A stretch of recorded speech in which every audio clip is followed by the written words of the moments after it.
All right, let's bring him out on stage. First off, actress Kirsten Dunst. You're going to like this little guy. Actor Jaeden Lieberher. Okay, actor Joel Edgerton.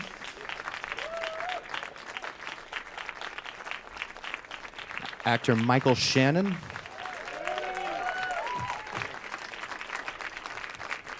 And the film's writer-director, Jeff Nichols.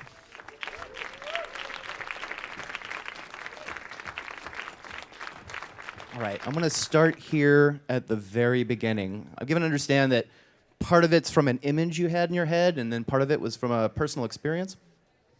You know, for this film, the plot developed pretty quickly.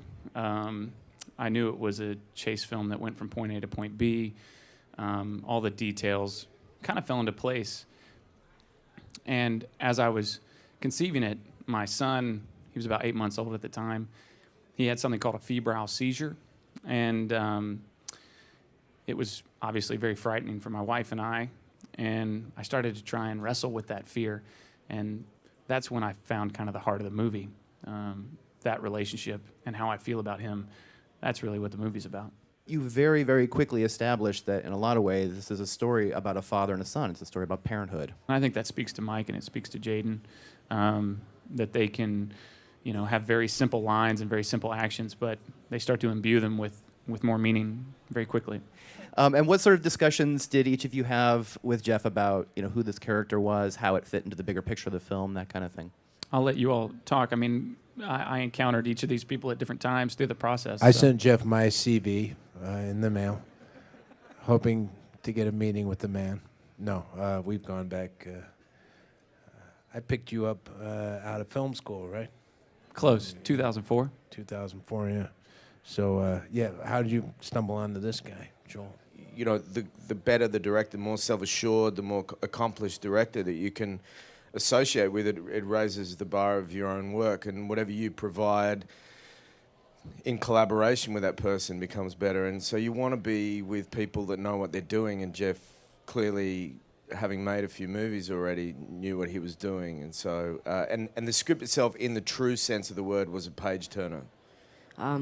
Jeff is an amazing director and writer, so there was no question about whether I wanted to do this film or if anybody wanted to do this film. It's a very easy answer. So you hired him?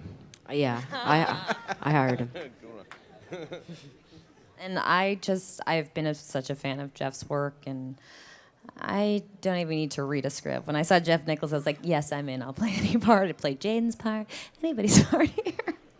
Because I'm such a fan of Jeff's work. And now curious to see what that film would have looked like with you and Jaden's part. Yeah, I'd be on my knees. Strapping shoes to your knees. Little goggles, get a little wig. I'd argue that the film, unless there's a kind of a rapport between the four of you guys, because so much of the film does take place with the four of you together, kind of on the run from people. Did it take a while to get that rapport? Was it the kind of thing that just sort of clicked instantly once you guys started reading the script with each other? I don't know. We seemed to hit it off right away. I mean, Joel makes me laugh. We, despite the serious nature of the film, we would always crack each other up between takes. And then Kirsten, she's got a lot of pizzazz. I was the only chick on set. She's got, yeah. So I just had to put up with them all. We were all competing for her affection, basically. I think Jaeden won. I don't. That's right. Yeah. We are going to show you guys another clip. This is a good clip. The most amazing thing about that clip is that woman's jacket.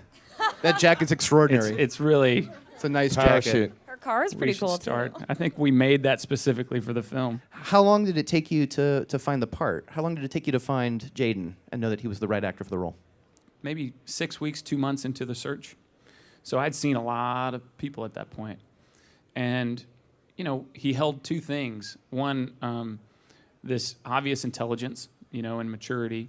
But on the other, there was an honesty there. There was just this kind of really pragmatic approach to the things around him. It only took me about 5 or 10 minutes to understand, like, all right, this is going to be perfect. Jaeden, you want to talk about your experience making this? How was it? Obviously, you can see that the environment on set was just a really fun space to be in, and it was an amazing experience for me, and to be with such amazing actors and an amazing director. So I'm glad that I was a part of it. We're glad too. Thank you, Jaeden. He's very polite. He's a very polite young man. It feels like you're channeling a lot of vintage Spielberg movies. Was that something that you went back to when you were writing or through production? Were there films that you were like, this is kind of what I'm going for. These are the films that I'm looking at that I would like to do something similar to that. You feel something when you watch those earlier films. You feel this sense of mystery, this tone that leads to this sense of awe. And that's a very Spielbergian thing. Yeah. And I think that's a valuable thing. But beyond that, it really just became the same approach I've applied to all my other films in terms of ratcheting down these aesthetics into reality as much as possible, trying to make the behavior of these characters as honest as possible. Those things, that's just the way I approach storytelling. So beyond those initial kind of feelings, that's where we left off. And it's obviously a different thing between, aping somebody's style and trying to channel a feeling. And this definitely gets the latter down Thank much you. better. We're going to show you guys another clip.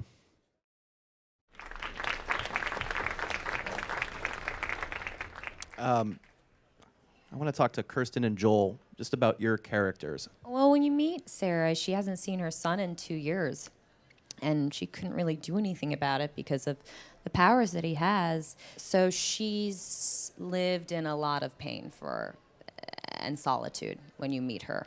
And Joel? I play a character called Lucas who is not a family member of this group and is... You get the sense before the movie that he's been living his own normal life and hasn't seen his old school buddy for many years, and his judgment around the fact that he has joined some kind of religious movement. And then one day, out of the blue, he's dropped in on Lucas and introduced him to this child, and something has happened in that communication where Lucas has decided to up and leave his own life in order to serve and protect this family. There There is a sense that there's a spiritual void happening. It feels like an underlying theme of the entire film. Sort of what extreme will you go to find a sense of faith or to find a confirmed sense of faith? I'm a big believer that people walk into movies with their own belief systems intact. And the last thing I want to do is try and correct that. I don't want to tell them, you're right, you're wrong. What I want to do is offer up these possibilities that they can attach their own belief systems to and judge for themselves. And there's no answer to it, but I think the search for trying to build your own belief system is something that we all do and can all relate to. I'm just curious, how do you go about deciding how much information is the right amount? How is this going to get doled out? How do I keep this so that the story's still moving forward, but people are still kind of leaning in to see what's happening? And for the actors, how does that affect your job? Well, for me, it's just all about behavior. Dialogue is behavior, but I think a lot of times writers, they think it's just a reason to, insert plot points and explain things, and that's not the way we speak, And so I just made a rule for myself while I was writing this that when two characters were in a room together, they wouldn't talk about things that they both already know about, And that just seems natural. I just tried to make all of the dialogue ring as true as possible. I didn't feel like there was any information missing from me, personally, to play the part. I don't think Roy really knows what's happening. I think Roy has a lot of confusion in his own life. And I think that's the way life works a lot of times, is you're thrown into situations that you don't quite comprehend, and you have to make decisions that you're uncertain about, but you only have a hunch, That's what I love about Jeff's writing and his work in general, is I think he takes very commonplace situations and turns them into very kind of lyrical and poetical stories. in films. We're going to throw this to one more clip, and then I've got one more question, then we're going to give it to the audience. My last question is this.